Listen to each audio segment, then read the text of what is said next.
উলপিটের রহস্যময় সবুজ রঙের ভাইবোন। দ্বাদশ শতাব্দীতে হঠাৎ করেই ইংল্যান্ডের উলপিটে এক জোড়া ভাই বোনের উদয় হয়। তারা সব দিক থেকেই সাধারণ মানুষের মতো ছিল, তবে তাদের গায়ের রং ছিল অস্বাভাবিক সবুজ রঙের। তারা দুই ভাই বোন অজানা ভাষায় কথা বলত, অদ্ভুত পোশাক পরিধান করত এবং খাবার হিসেবে শুধু কাঁচা শিম খেত। কিছুদিন পর অবশ্য তাদের মধ্যে ছেলেটি মারা যায়, কিন্তু মেয়েটি বেঁচে ছিল। মেয়েটি পরবর্তীতে ইংরেজি ভাষা আয়ত্ত করেছিল এবং অন্যান্য খাবার খাওয়া শিখেছিল। ধীরে ধীরে মেয়েটি তার গায়ের সবুজ রং হারাতে শুরু করে। সে অন্যদের বলেছিল যে তারা দুই ভাই বোন সেন্ট মার্টিনস ল্যান্ড থেকে এসেছে।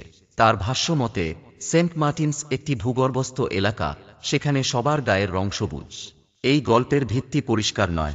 কেউ কেউ এটিকে নিছক পরীর গল্প মনে করেন, কেউ আবার মনে করেন সত্য গল্পের কিছুটা রদবদল হয়েছে। কেউ আবার এখনও মনে করেন তারা হয়তো আসলেই ভূগর্ভস্থ পৃথিবীর কোনো অশরীরী প্রাণী। এই রকম অজানা তথ্য জানতে চ্যানেলটি সাবস্ক্রাইব করে রাখবেন।